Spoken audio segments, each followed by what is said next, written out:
To begin, we have the save path variable, which leads to the data directory of the game, or you can make it a constant.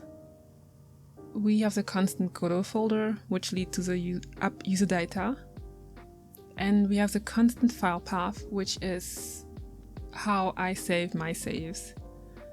And last but not least, we have the @export_var_utter_dir, which is an old game I used to test this function out.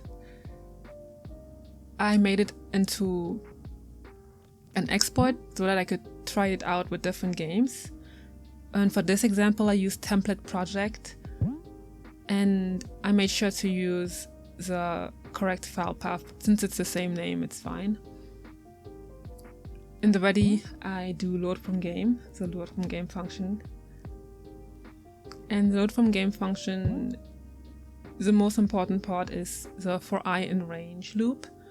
It takes the utter directory var and makes sure the path is correct and assigns it a number between 1 and 3, because I only had 3 saves that I wanted to check on, and makes sure to use the most recent one. Here you have the rest of the function, and because mine are saved with encryption, I also made sure to use the correct password. And here is a small function to make a new directory in your game, and